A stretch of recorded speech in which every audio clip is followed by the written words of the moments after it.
On revient en Suisse pour parler du Gripen notamment à 7h37. Une image livide et sous le choc. Uli Maurer, hier, le conseiller fédéral ne s'attendait pas du tout à ce revers pour le Gripen. Il a manqué une petite voix hier au Conseil des États pour que le financement prévu pour l'avion de combat soit libéré. Du coup, le sort de l'avion va se jouer au mois de juin devant le Conseil national. C'est la navette traditionnelle.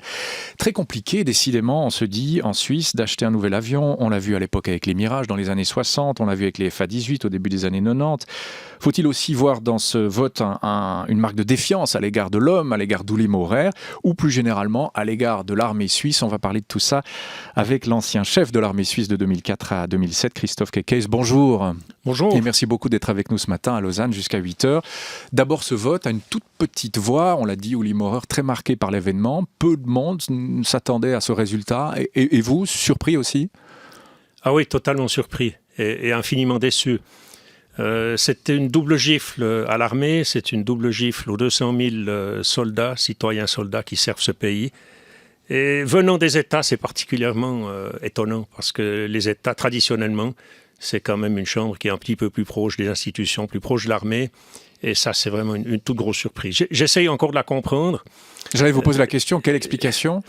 Alors, moi, je repère quelques éléments. C'est certainement pas la réponse exhaustive, mais il y avait des absents. Alors, les absents ont toujours tort. Monsieur Fournier, notamment, qui ne s'est pas caché. Ouais. Et il y avait, entre autres, l'un des meilleurs défendeurs du projet qui n'était pas là. Monsieur Fournier. Je ne peux pas m'expliquer ça. Est-ce que c'est pas non, mais on peut expliquer ça comme ça aussi. Est-ce que c'est pas une stratégie de ne pas être là pour que ça ne passe pas et que ça ne soit pas porté devant le peuple et que ça soit refusé par le peuple? On peut aller jusque-là aussi, j'allais dire, dans la théorie d'un mini-complot? Oui, on peut penser ça. Vous pouvez penser ça? Moi, je pense pas. Je ne sais pas pourquoi ils n'étaient pas là, donc je ne peux pas m'exprimer là-dessus. Mais je repère encore une autre chose. Il y avait une abstention. C'était aussi la voix qui manquait. Alors, je trouve quand même intéressant qu'à ce niveau-là, dans la chambre haute, un type qui a étudié un dossier pendant une année sache pas encore ce qu'il veut faire, si oui ou non. Et qu'il choisisse de s'abstenir. Ouais. Ça me déçoit quand même et ça montre à quel point ces gens ne sont pas prêts à assumer leurs responsabilités à ce niveau-là. Un troisième point, je repère que dans le débat, il n'a pas du tout été thématisé l'histoire du frein aux dépenses. Et je me demande si l'un ou l'autre n'a pas complètement oublié ça, parce que le débat tournait totalement autour du sujet, et puis qu'il y avait quand même derrière toujours ce frein là, aux dépenses. Et moi, j'ai l'impression qu'ils l'ont oublié. Ça n'a pas été thématisé. Alors j'espère qu'au mois de juin, dans l'autre chambre, quelqu'un pensera quand même, en tout cas l'un ou l'autre des membres qui est aussi à la commission des finances, à rappeler comment ça fonctionne, parce que c'est quand même tout bête, c'est de l'arithmétique basique. Et avant d'entrer dans le débat, on sait exactement le nombre de votes qu'il faut avoir pour que ça passe à cause du frein à l'endettement. Alors Christophe Kekes, on entend vous chercher des explications, comme d'autres aussi.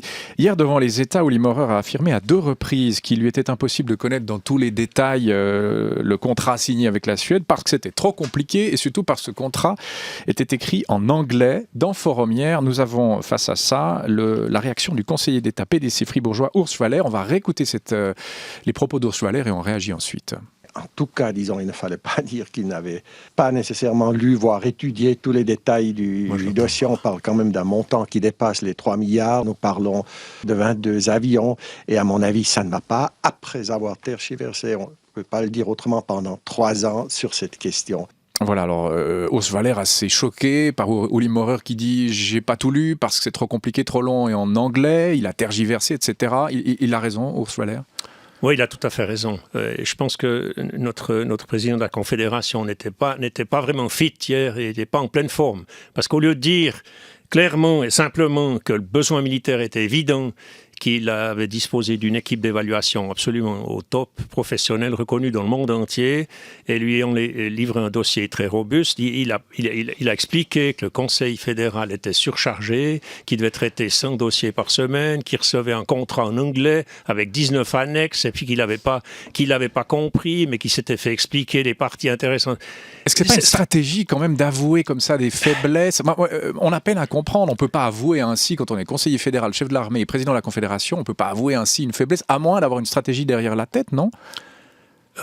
Alors, peut-être bien qu'il en a une. Hein. C'est quelqu'un d'extrêmement expérimenté en politique, hein, qui fait un slalom géant et qui essaye d'obtenir une majorité. Et jusqu'à présent, il a fait un chemin brillant, hein, depuis qu'il a pris ce dossier. Il a toujours su quand il fallait gagner du temps. Je vous rappelle qu'en 2009, quand il a été élu, il aurait dû faire le choix de type, parce que l'évaluation avait été faite, il avait tous les éléments sur la table.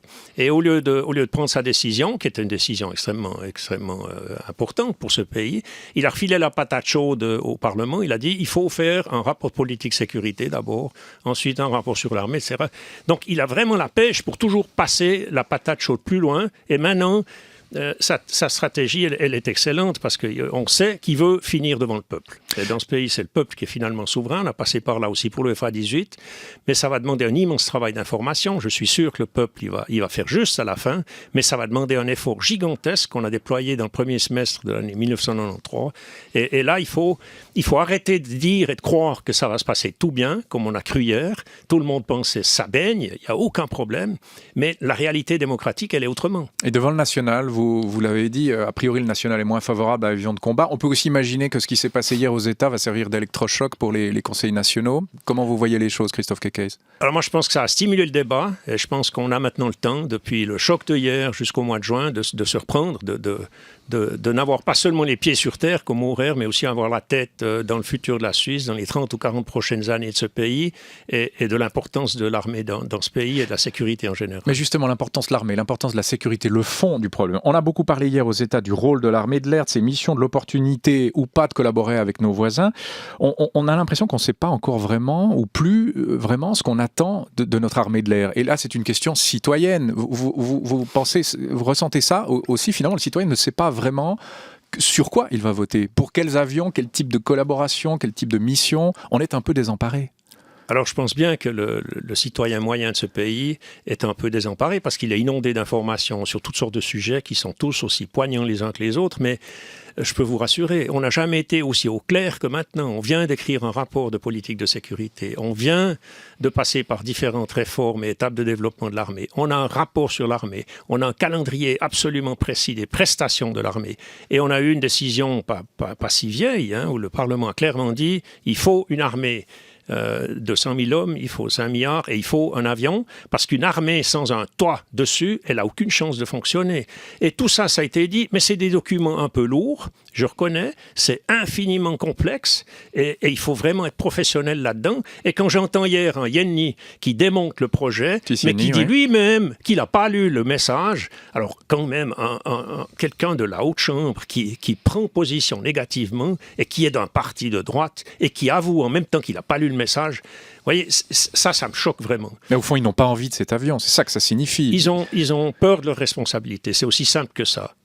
Ils gagnent du temps, ils perdent du temps, à mon avis, parce que plus on attend, plus ça devient urgent. Il y a vraiment quelque chose à rattraper. Et j'ai un peu l'impression qu'ils ont peur de leur propre responsabilité. Ça demande beaucoup de travail. Il faut se lever tôt de bonne heure le matin pour lire ce dossier, mais on trouve des réponses à tout. Là, je peux vraiment vous rassurer. Il n'y a plus aucune question à laquelle on n'a pas livré une réponse. Mais c'est ardu, il faut travailler, il faut lire des bouquins. Certains sont en anglais, je le regrette infiniment, mais c'est la langue de l'aviation. C'est comme ça dans le monde entier. Et c'est un petit peu probablement les limites d'un parlement de milice. Vous voyez, ces gens-là, ils font ça de temps en temps. Et pour comprendre un dossier pareil, il faut incroyablement de travail, de patience et aussi d'endurance. Vous pensez qu'avec un parlement professionnel, Christophe Kekes, on aurait pu approfondir le sujet ? Alors, je ne suis pas du tout pour un parlement professionnel, mais je pense qu'un parlement professionnel, et ce que j'ai entendu à l'étranger dans mes visites, ces gens-là, ils parlent professionnellement d'un dossier pareil. Ils ne se permettent pas de surfer sur un dossier important que ça, élégamment, comme ça, juste en surface, avec 2-3 trucs qu'ils ont lus dans les Sonntags Medien, qui les polluent. Au lieu de lire les dossiers, ils prennent leurs décisions sur la base des Sonntags Medien. Ça manque totalement de sérieux. Moi, je vous écoute, je suis parlementaire, enfin, je ne suis pas, et je dis, mais les militaires n'ont pas à se mêler de nos affaires, non? Mais c'est bien évident, les militaires sont ceux qui mettent en œuvre les décisions de nos parlementaires. On est tous éduqués comme soldats et on sait tous que dans ce pays, c'est la primauté de la politique et j'en suis infiniment reconnaissant et c'est très bien.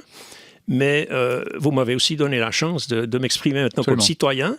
Maintenant, je ne suis plus chef de l'armée, je suis un citoyen extrêmement engagé. Et vous n'auriez pas dit ça comme chef de l'armée, évidemment. Je me fais vraiment du souci pour mon pays quand je vois avec quelle légèreté certains parlementaires traitent ce pays. Et je me fais aussi du souci quand je vois qu'un parti qui est gouvernemental a comme vision la suppression de l'armée. Vous voyez, ce genre de choses, ça me préoccupe énormément comme citoyen. Et c'est le citoyen Kekes qui parle. C'est le citoyen Kekes qui est un vieux soldat qui continue de se préoccuper de la sécurité dans ce pays.